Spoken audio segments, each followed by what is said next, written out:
Against no. I believe the ayes have it. Can I now call on Ms Maxwell to move her motion 312, please? Thank you, President. And I move motion number 312, standing in my name. I rise today to proudly present this motion to the House with my colleague and friend Mr Grimley as representatives of Derryn Hinch's Justice Party. President, there are an enormous variety of challenges, demands and responsibilities that face us in this Parliament. However, ultimately, almost everything we do here is tied to the fundamental objective of maintaining effective laws and indeed an effective rule of law, and ensuring that these are underpinned by a cohesive justice system. In fact, it's principally on that basis that many thousands of people in Western Victoria and Northern Victoria, respectively, elected Mr Grimley and I to this Parliament. Those voters understand, and we are here to express on their behalf, that Victorians will never feel entirely safe and secure nor appropriately protected from the worst effects of crime if our society is not based on solid legal foundations and values. And that's why I am moving this motion here in the Legislative Council today. The motion is specifically for a referral to the Legal and Social Issues Committee for an inquiry that I believe will enable us to examine a number of crucial and pressing issues within our Victorian justice system. More to the point, I hope that it will allow us to identify meaningful solutions to a number of serious and enduring problems. It is deliberately based on broad terms of reference with 4 main points of focus.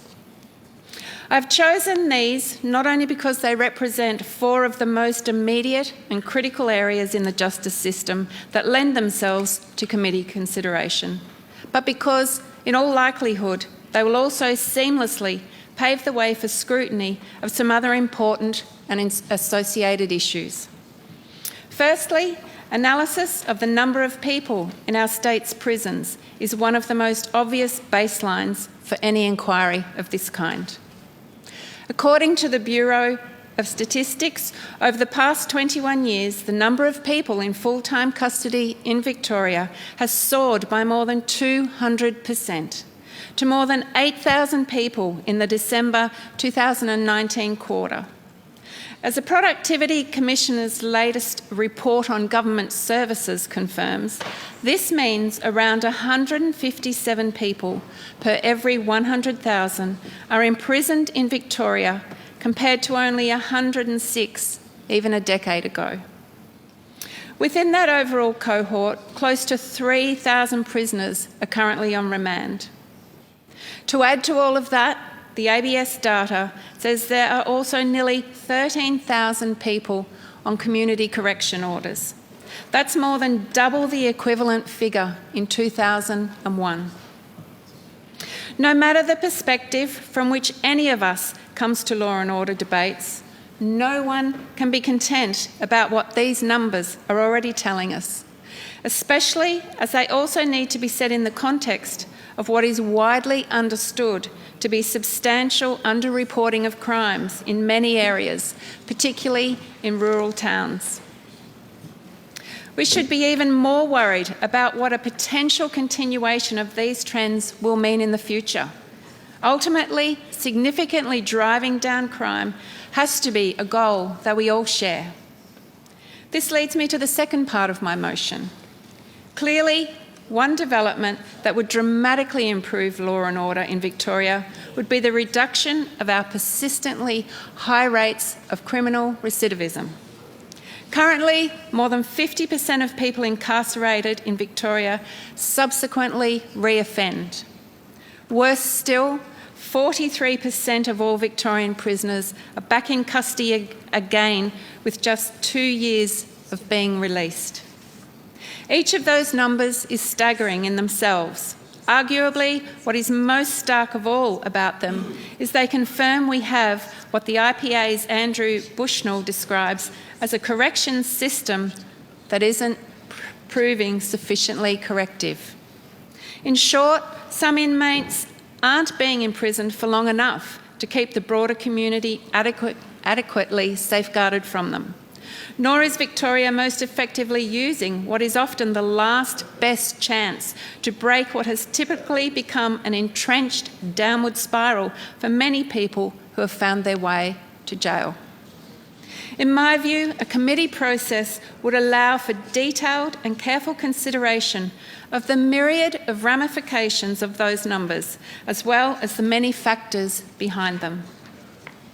This would almost certainly incorporate contemplation of more work and investment in early interventions and programs to divert Victorian youths, in particular from a trajectory of offending.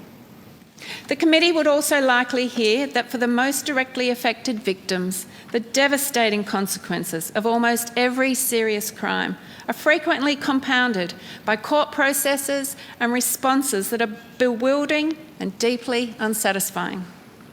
To that end, the last two components of my motion focus on how we ensure that we attract, appoint, and equip the best candidates for judicial office to most proficiently meet the demands and needs of contemporary courts and society. Over more than a decade, the two major parties have variously promoted the need for changes to improve the quality and transparency of the processes and criteria for judicial appointments. However, those reforms are yet to materialise. By contrast, in other states and territories, a number of formal review processes and inquiries have recently led to the creation and implementation of a range of important new guidelines and protocols for judicial appointments. In some of those cases, advisory panels have also been established, specifically to help Attorneys General vet and select candidates in a more comprehensive and considered way. I would stress this is not to criticise Attorney General Hennessy or any past Victorian Attorney General by comparison.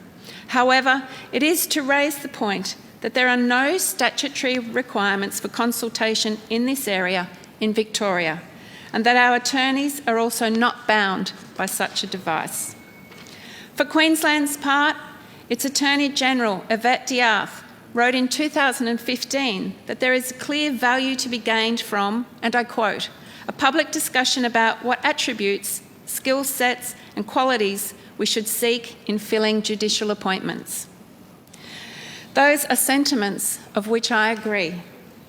They also have particular relevance at a time when many justice systems, and Victoria is one of those, who are increasingly being supplemented by the use of specialist courts.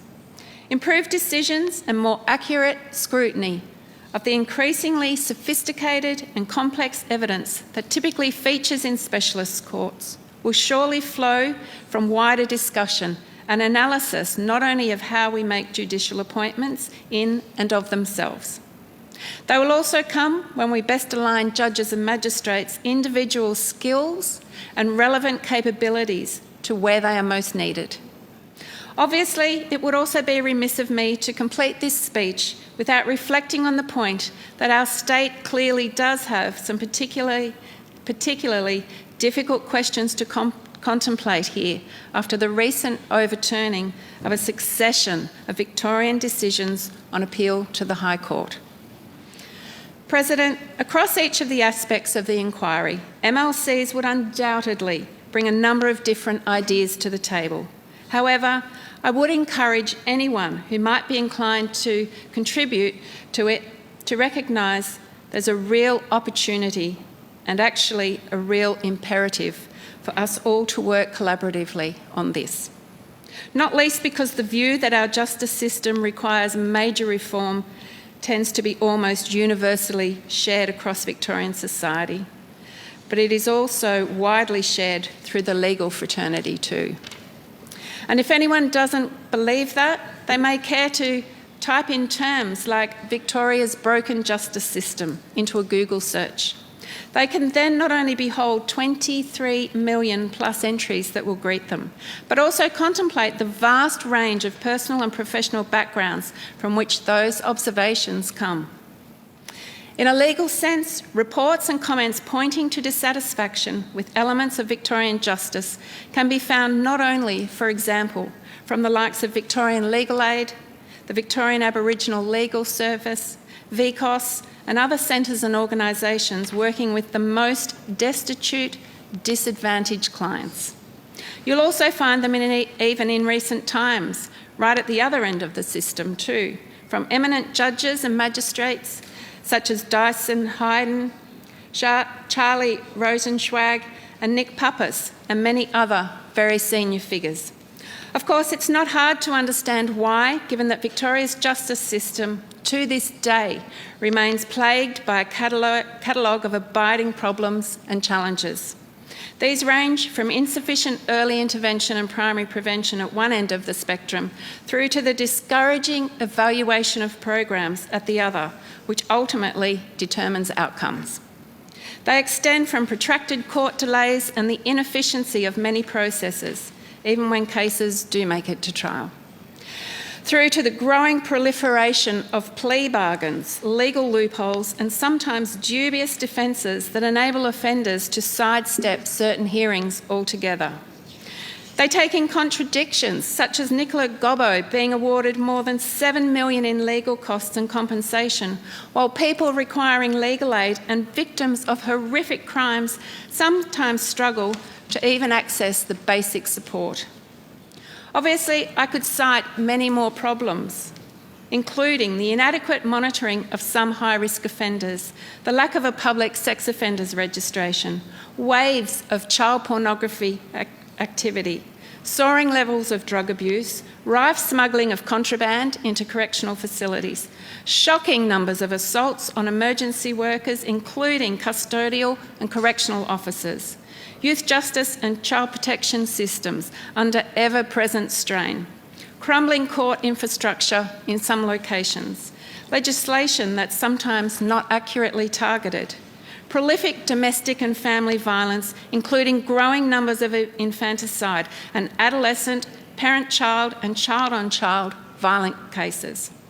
Growing pressures on judicial officers themselves, insufficient continuing education for lawyers, magistrates and judges, and the need for more prosecutors and specialist staff, and the lack of 24-hour police stations in a number of parts of Victoria, especially across regional and rural areas, let alone the rising demands, pressures and costs at almost all points of the system. Of course, this inquiry that I am proposing clearly can't extend its remit to anything like all of those issues. Furthermore, and is the case for all such inquiries, it might be that the government is reluctant at the end of the day to embrace even the various changes that the committee proposes. For our part, in Derryn Hinch's Justice Party though, we genuinely believe this inquiry offers the potential to identify some far-reaching and critically needed reforms. Ultimately, Victoria would benefit substantially from the emergence of a justice system that appropriately holds those accountable who offend and offers genuine deterrence to those who are thinking of doing so. We also need a system that incorporates a corrective component that is sufficiently equipped to better enable released prisoners to integrate back into society and make them less likely to re-offend. Most of all, we need to better honour the principle that the main beneficiaries of any serious, self-respecting justice system should always be those who abide by the law rather than those who break it. Frankly, we can't afford much more loss of community faith in a Victorian system that has both long and widely been perceived as tilting the scales of justice too heavily in favour of the perpetrators over crimes of over their victims. Clearly, one key step in helping to achieve all of that is more intensive and focused work here in the upper house on measures that have the potential to trigger meaningful and genuine reform and to rebuild public confidence in the justice system in the process. That is the fundamental premise on which this motion is predicated, and I trust that other MLCs will today recognise the value and common sense in this approach. President, Many of the problems in the Victoria justice system have become unsustainable, but we simply cannot allow them to become insurmountable. On that note, I commend this motion to the House.